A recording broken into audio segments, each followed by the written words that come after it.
Tacha, and hi everyone. So welcome to our today's episode.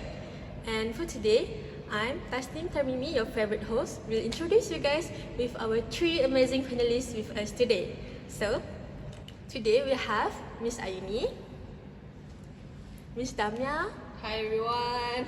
and also Miss Aina. Hello. Alright everyone, so for today, we are talking about a topic that very viral in our generation. It could usually be talking around our peers. Alright everyone, now let's be honest. We all seen it happen and someone posts something controversial, maybe a celebrity or maybe a normal person, and suddenly social media start to explode. One wrong post or one wrong comment will make you cancelled. Like turn into dislikes, fans turn into critics, and hashtag like cancel them start to trending. And this is what we call cancel culture. Alright everyone, but here is the big question. Does cancel culture really bring justice, or is it just another form of online punishment? And more importantly, which path should Gen Z take? The path of cancel culture or the path of compassion? And more importantly, which voice will Gen Z choose as we shape a Madani future? Alright everyone, let's dive right into it.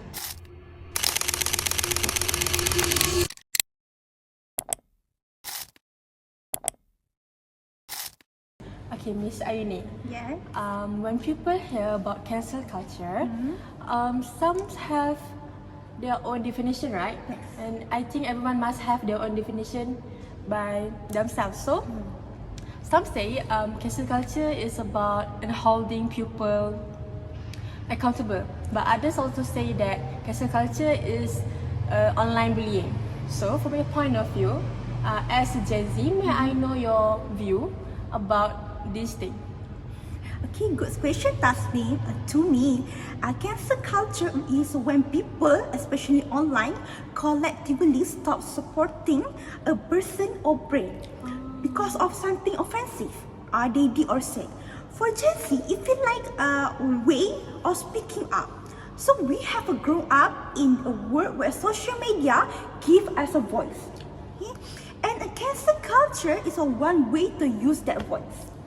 Alright, so from your view, I think that is it like if the usual system doesn't punish their bad behavior, so Gen Z will take the role into their own hands?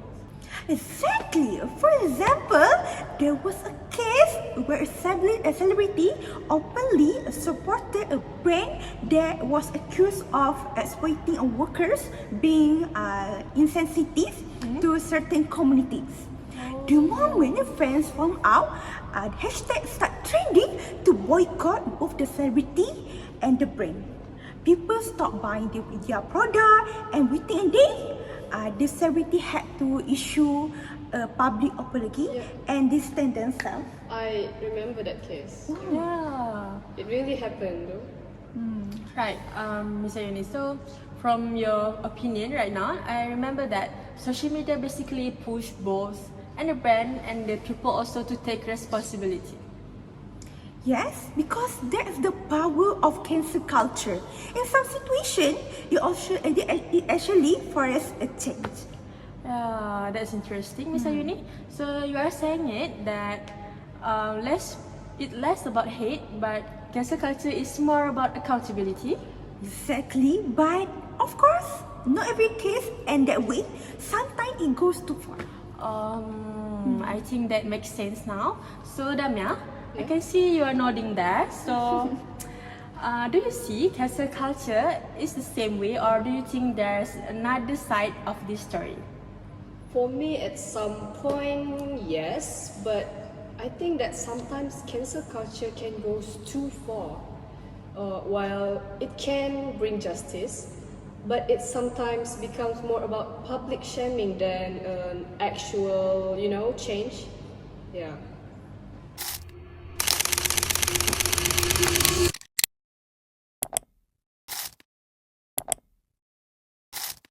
Alright everyone, so let's focus to segment 2. Alright, for now, I want to ask Miss Damia. Alright, so Miss Damia, why do you think cancel culture is dangerous to us? It's actually simple. I think cancel culture often start with a good intention, right? But it can really easily turn toxic. Instead of helping someone learn from their mistake, it can turn into a public shaming. And once that happens, the focus shifts from change to punishment. Imagine being judged for something that you said 10 years ago. That's horrible, right? Even if you've changed, the internet will never forget.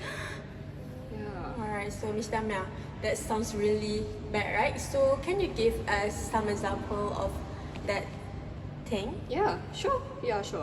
So there was this young influencers who promoted a skincare brand that later turned out to use a harmful ingredients and had a poor ethical practices. Oh no. People were really angry that day, and rightly so.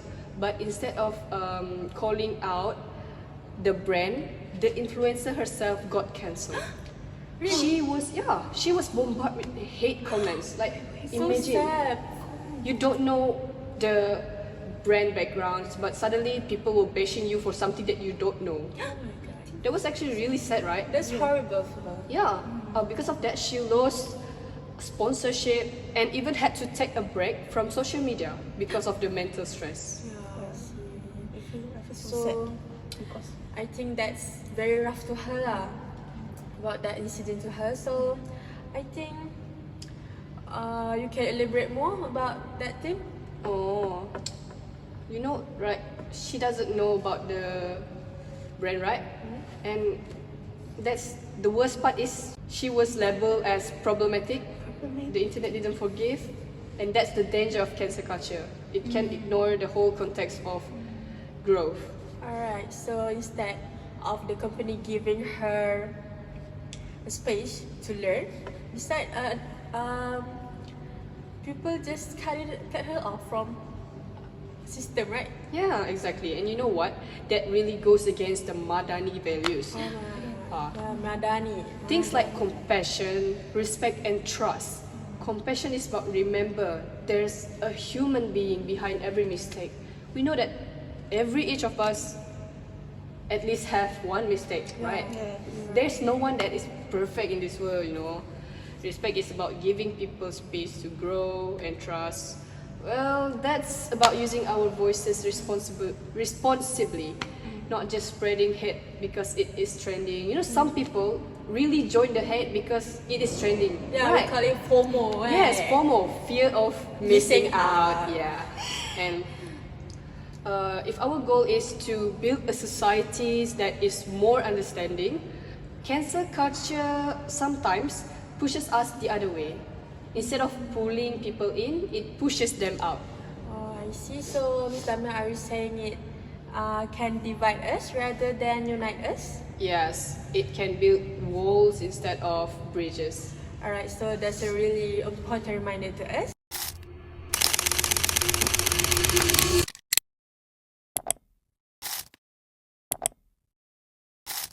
Alright, Miss Aina, so I want to ask you something. Can I know your point about how a healthier way can Gen Z do to handle this cancel culture situation? Okay, good question, Tasnim. Okay, I think so.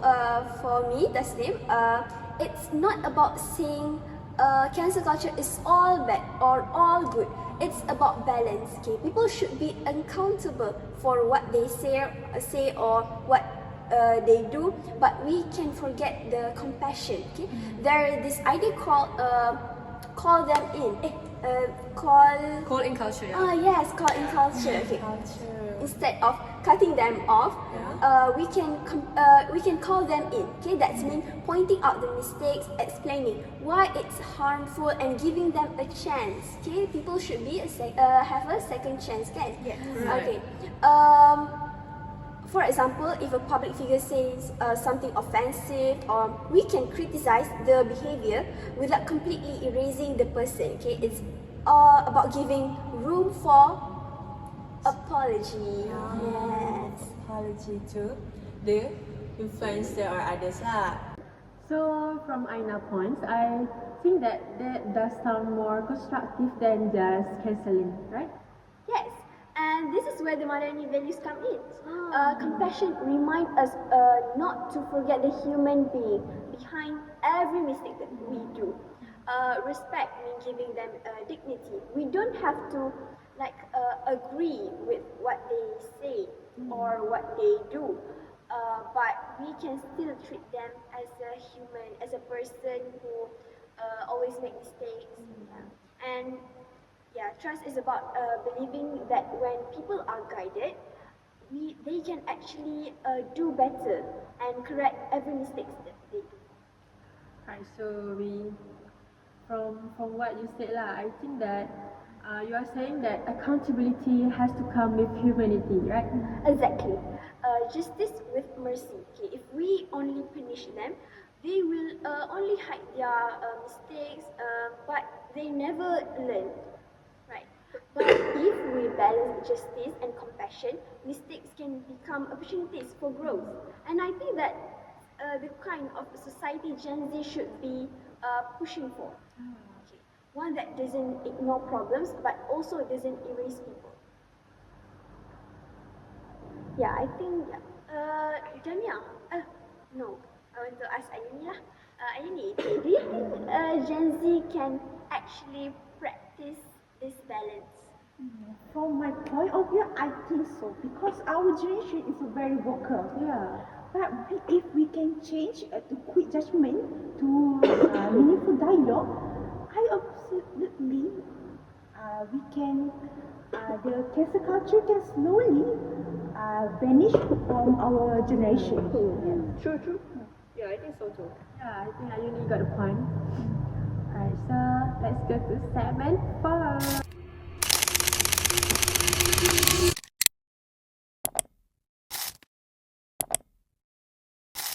And just for now, we already discussed in segment 3 about cancel culture. And now, I really agree with Ayuni point from segment 3, from what she said, that dialogues really makes all the difference. And to be honest, I think that we have already seen both sides of this play out. Times when cancel culture created positive change, and the times when it went completely overboard. So maybe it's worth looking at some real examples. What happened when cancel culture is used with empathy, and when it isn't it? So Miss Ayuni, can you share one example where cancel culture actually worked for the better? Okay, sure, Taslim. Okay, one example that really stand out to me is when a global fashion brand released a clothing design that were offensive to a certain culture. Yeah. Okay, so they got the backlash online was massive. Okay, and the worst people call for boycott, and the influencers stopped promoting the brand. So at first, the company ignored it. But as the voice grew louder, they were forced to apologize, pull the product off of the shelf, and hire a culture consultants to avoid repeating the same mistake. Yeah. So in It's a good that action. case, yes, cancel culture worked as a kind of social pressure.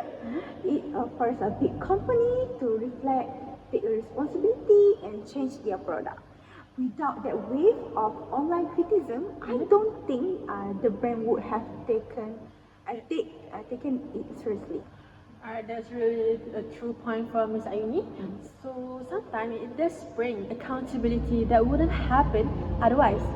But of course, there's also the another side. So Miss Damia, do you have an example where cancel culture went too far? Yes, definitely. Okay. But I want to call out that brand name. Yeah, what? Yeah, okay, so back to my point. I think one of the closest example comes to the K-pop industry, the famous industry that we already know, right? Okay, so I've seen, or we all seen, idol get cancelled everywhere, almost overnight because of their past controversial. Sometimes for things that they did in high school, or even just because they were linked to brand or certain comment that people don't like. I think that doesn't make any sense actually, but Yeah. In some cases, old rumors or mistakes from their teenage years resurface, and immediately the idols get bombarded with hate comments. You know, like fans withdraw their support, companies suspend their activities, and the idol has to issue a public apology, even if the truth isn't fully clear. That doesn't make any sense. Yeah, you know what? Like there is one case where idol get called a bully because they use someone's eraser and forget to give it back to them. Oh my god! Yeah. What? You know, sometimes people just like to be a hater, you know, and want to. I think the one who cancel them is really not mature enough. Yeah, that's true. That's true. And sometimes they are jealous, you know, because their Yeah. friends become someone famous. What is the jealousy? Yes. Jealousy So lah. that one mistake from their teenage year destroyed their opportunities, you know, even though they had already changed. Imagine the anxiety, the shame, and the feeling that no matter how much you have changed or do well, your past will always define you. Yeah, it's really traumatizing. And this really shows that the double edge of cancel culture. On one hand, it can create awareness, but it can also force companies or people to change. But on the other hand, it also can end up destroying someone's life. And even if they have already changed and learned from their mistakes. So, Miss Aina, what do you think? Can Gen Z set a better example in how we can cope and deal with this situation? I believe we can, Tasnim, actually, because our generation is creative and outspoken, and that gives us a lot of influence. Okay, but with that influence comes responsibility. Instead of rushing to cancel, we can choose to educate. Instead of amplifying the hate, we can amplify the solution. Okay, for example, that Damia just gave about the K-pop idol. Imagine if instead of thousands of hateful comments, fans and the public had focused on explaining why certain behavior or brand endorsement were problematic, the idol could have learned, apologized sincerely, and taken steps to do better. Yeah, like, you know, some people actually say will hate the idol because they said they are old enough. Why can't they blah blah blah blah? You know what? Sometimes some people just are not really not educated about that certain topic. You know? Yes. We all have to educate them before we hate them. Who knows? Like, for example, I don't know about these countries. What they call Culture. Yes. For example, I'm a first timer. This is my first time coming to this certain country, and I don't know about their culture. And yeah, I should.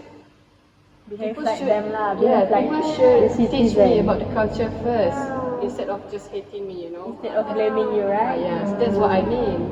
Yeah, and People like to judge. yes, and that's what. Especially people from where? And that what fits Madani values. Compassion means seeing the person behind the mistake. Respect means allowing them the chance to grow. And trust means believing change is possible. Yeah, so I think Gen Z should start, you know, respect the mistake. Apply the Madani values Yeah. before doing like cancel culture or judgment or anything. So you have to apply the Madani values. I really like your point, Miss Aina. So it shows that cancel culture isn't always a bad thing. Bad thing like cheering people down and others, but it can also be a positive change when people can guiding another person to be a better person. Alright, in the end, it always comes back to us as a Gen Z. Do we want to use our voice to cancel or to show compassion?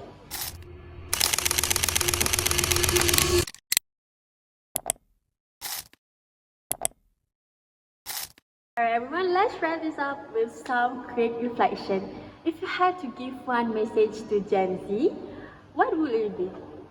Okay, for me, it's simple. Use cancel culture wisely. Hold people accountable, but don't forget that goal is change, not distraction. I see.